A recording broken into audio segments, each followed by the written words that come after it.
Olá pessoal, bom dia, boa tarde, boa noite a todos. No vídeo de hoje nós vamos concluir a análise da repercussão geral. Nós estamos aqui tratando do módulo de processo nos tribunais, mais precisamente estamos falando dos recursos. Já falamos da teoria geral dos recursos, das diversas espécies de recursos, como apelação, agravo de instrumento, agravo interno, embargo de declaração. Chegamos no momento em que temos que analisar os recursos para os tribunais superiores, STF e STJ. Ao tratarmos da função extraordinária dos tribunais superiores, nós estamos justamente diferenciando, distinguindo da função ordinária, dos recursos ordinários perante os tribunais intermediários, tribunais de justiça, os tribunais regionais federais. Nessa tarefa de distinguir, surgiu a repercussão geral, que é um requisito específico do recurso extraordinário. No vídeo anterior, nós fizemos a apresentação da repercussão geral, com suas previsões normativas, sua definição, a repercussão geral presumida, e ficou faltando tratar, nesse nosso encontro de hoje, de aspectos procedimentais, que acontece com os processos depois do reconhecimento da repercussão geral ou depois da negativa da repercussão geral. É isso que nós veremos a partir de agora. Só para fins de recordação, o artigo 102 da Constituição Federal, ele trata das hipóteses de competência do STF. No inciso 1º, as competências originárias, quando o processo começa lá em cima. No inciso 2º, a previsão do recurso ordinário constitucional, que nós já até tratamos aqui também. E no inciso 3º, o recurso extraordinário, que justamente tem essa atuação extraordinária, como nós estamos vendo. E no parágrafo 3º desse artigo 102, nós temos a menção à repercussão geral, ao prever que no recurso extraordinário o recorrente deverá demonstrar a repercussão geral das questões constitucionais discutidas, nos termos da lei, a fim de que o tribunal examine a admissão do recurso, somente podendo recusá-lo pela manifestação de 2/3 de seus membros. Esses tópicos nós já vimos. Também já vimos que o artigo 1035 do CPC é o que regulamenta, no plano infraconstitucional, a repercussão geral. E aí nós vamos dar prosseguimento a partir do parágrafo 4º. Percebam que ele vai dispor que o relator pode admitir, na análise da repercussão geral, a manifestação de terceiros, subscrita por procurador habilitado nos termos do regimento interno do STF. Essa participação de terceiros, senhores, é a participação do amicus curiae, que tem a previsão também no CPC, no artigo 138, lá no capítulo das intervenções de terceiro. E a participação do amicus curiae, ela é aplaudida. Aliás, o amicus curiae no direito brasileiro começou mesmo pelo regimento interno do STF, que admitia a participação de terceiros, amicus curiae, nos processos de declaração de inconstitucionalidade, nas ações na ADIM, na ADC, enfim, amicus curiae. É justificada a participação de amicus curiae aqui na repercussão geral, porque, como nós veremos, o reconhecimento ou não da repercussão geral em um processo gera efeitos extraprocessuais, gera efeitos em outros processos.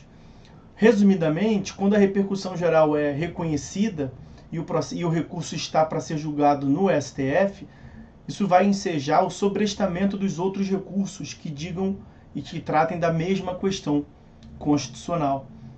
Em contraponto, quando a repercussão geral ela é inadmitida, isso vai ensejar a inadmissão de todos os recursos extraordinários que versem sobre idêntica questão.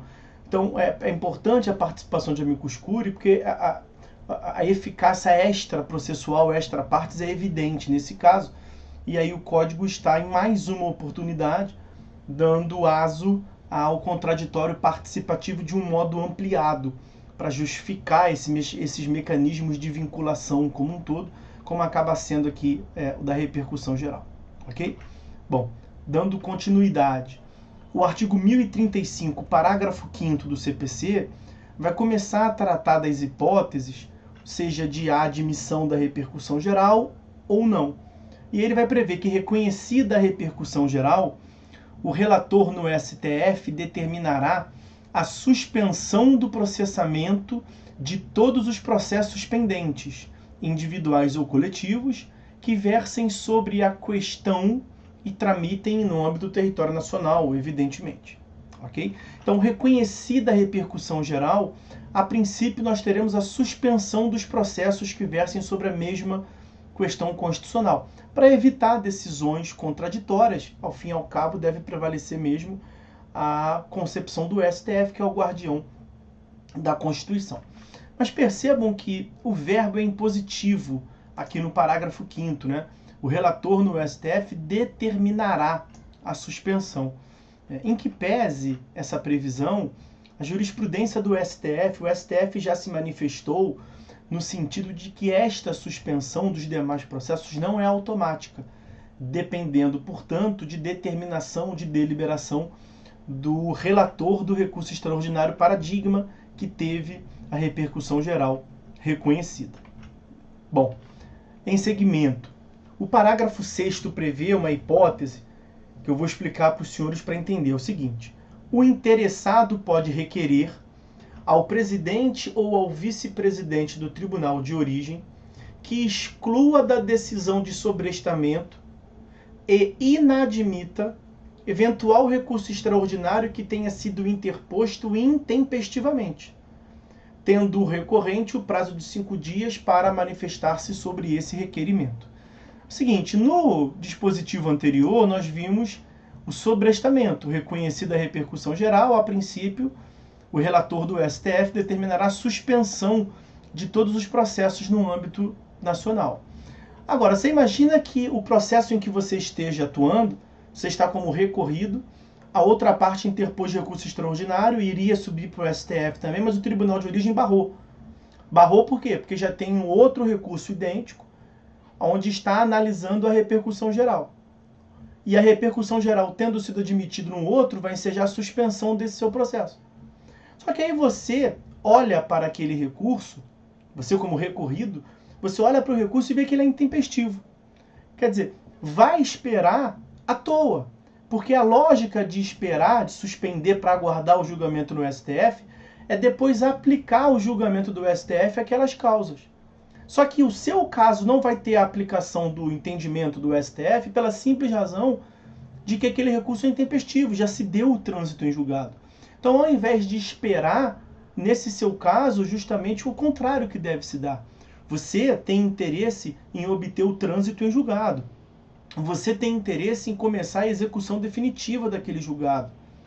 E aí é por isso que tem essa previsão de que o interessado pode requerer ao presidente ou vice-presidente do tribunal de origem que exclua a decisão de sobrestamento. Quer dizer, o processo foi sobrestado, você quer tirar ele de lá. Justamente para que você não perca tempo. Justamente para que você busque o adiantamento do trânsito em julgado e o cumprimento de sentença definitiva. Desse seu pedido, o recorrente vai ser ouvido em 5 dias e aí o presidente ou vice-presidente do tribunal vai decidir se tira o teu processo lá da suspensão para que ele possa caminhar para o final ou não. Ok? No parágrafo 7º, nós temos uma consequência desse requerimento. O parágrafo 7º, ele prevê o cabimento de agravo interno. Nós já estudamos o agravo interno lá no artigo 1021. Em tese, a princípio, o agravo interno é cabível em face de qualquer decisão monocrática. E você devolve para o colegiado, que é o juízo natural da hipótese, para fazer valer a regra da colegialidade. 1021, agravo interno, mas lá eu falei para os senhores que tem outras previsões espalhadas no Código de Cabimento de Agravo Interno. E aqui no 1035, parágrafo 7º, é justamente o que se dá. Ele vai trazer 3 hipóteses de cabimento de agravo interno. Uma delas referida a esse parágrafo 6º que nós acabamos de estudar, que trata do pedido pelo interessado para que exclua da decisão de sobrestamento o recurso para fins de alcançar o trânsito em julgado. Então veja o parágrafo 7º. Da decisão que indeferir o requerimento referido no parágrafo 6º, pula para o final, caberá agravo interno.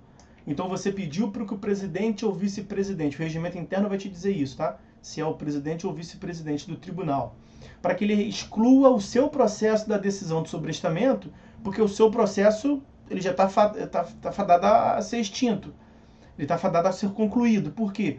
Porque o recurso interposto pela outra parte é intempestivo. Então já se deu o trânsito em julgado, você quer adiantar, inclusive, a execução definitiva. Vai ouvir a outra parte em 5 dias, né? Já falamos disso, e aí o presidente indefere seu requerimento. Dessa decisão do presidente ou vice-presidente do tribunal que indefere o seu requerimento de tirar o teu processo da decisão de sobrestamento, cabe agravo interno.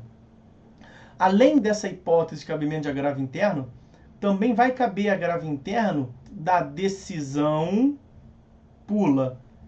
Essa hipótese nós já vimos. Agora, que aplicar entendimento firmado em regime de repercussão geral. Quer dizer, a repercussão geral, nós estamos vendo no momento inicial, né? Na qual o STF analisa se reconhece ou não. O STF avançou com o julgamento e julgou o recurso extraordinário. Como eu lhes disse, a finalidade do sobrestamento é você aplicar a decisão do STF aos casos a nível nacional que estão suspensos. Dessa decisão do tribunal local que aplica o entendimento da repercussão geral, caberá agravo interno.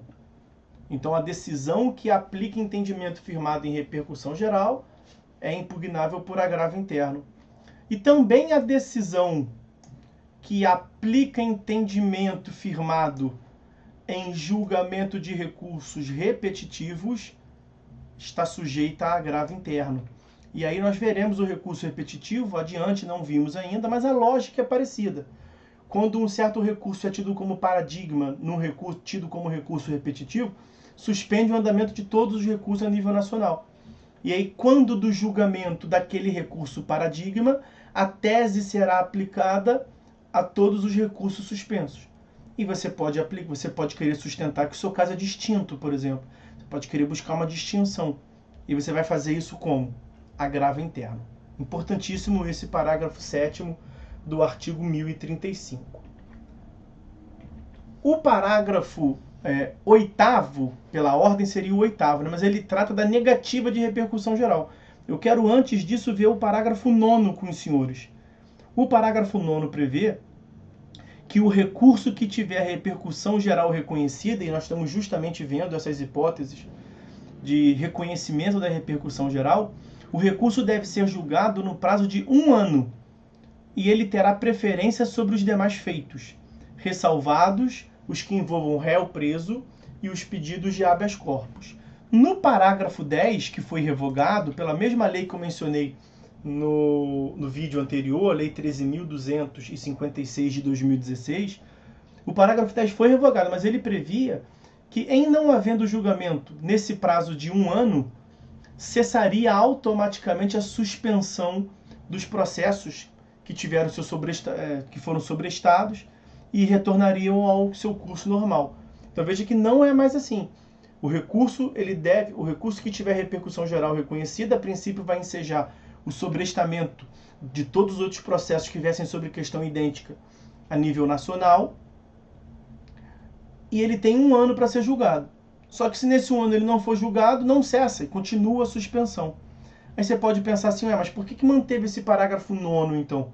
Se ele trata da prazo de 1 ano e o parágrafo 10 tirou a consequência do descumprimento desse prazo de 1 ano, tá sem sentido, né? Mas veja que tem aqui, terá preferência sobre os demais feitos. Então, o parágrafo 9º ele continua muito importante, porque a suspensão não vai durar 1 ano, tá? Aquela ali é como se fosse assim, uma norma de orientação. Espera-se, quem sabe, um dia que os recursos extraordinários com repercussão geral reconhecida devam ser julgados em 1 ano. Está longe disso ainda. Mas aquilo ali é um princípio, uma máxima a ser alcançada. Mais uma norma que se extrai do parágrafo 9º é a preferência sobre os demais feitos. Então, o recurso extraordinário com repercussão geral reconhecida tem preferência sobre os demais feitos. Bom, agora vamos ver o parágrafo 8º, que, como eu lhes disse, trata da hipótese na qual a repercussão geral será recusada, né? Negada. Negada a repercussão geral, o presidente ou vice-presidente do tribunal de origem negará seguimento aos recursos extraordinários sobrestados na origem que versem sobre matéria idêntica. Então, a consequência da negativa da repercussão geral é essa. Vejam lá também o que consta do artigo 1039, parágrafo único. 1039, parágrafo único. Olha aqui, o 1039, parágrafo único, também vai prever que, negada a existência de repercussão geral no recurso extraordinário afetado, serão considerados como automaticamente inadmitidos os demais recursos extraordinários cujo processamento tenham sido sobrestado. Ok? Essa norma parece dar a entender, como ele fala aqui de já tenham sido sobrestados, no sentido parecido aqui, olha lá, o parágrafo 8º, negará seguimento aos recursos extraordinários sobrestados. Se se deu o sobrestamento, provavelmente é porque teve o reconhecimento da repercussão geral em algum momento. Então essas normas dão a entender que o STF pode voltar atrás na repercussão geral. O STF pode, posteriormente ao reconhecimento da existência da repercussão geral, inadmitir a repercussão geral, negar a repercussão geral. E por fim, senhores, um dispositivo que tem apenas sentido formal, não tem nada de mais teórico nem procedimental, o parágrafo 11 do 1035. A súmula da decisão sobre a repercussão geral constará de uma ata que será publicada no DO e valerá como acórdão, só para fins de publicidade e certificação, ok? Bom, com isso, meus amigos, nós terminamos o estudo da repercussão geral, o requisito específico do recurso extraordinário. No próximo vídeo, ainda sobre recurso extraordinário e recurso especial, recurso extraordinário lato sensu, nós vamos ver a interposição e a admissibilidade desses recursos, tá certo? Então, bom, senhores, então é isso, por hora é só. Fiquem todos com Deus e até a próxima.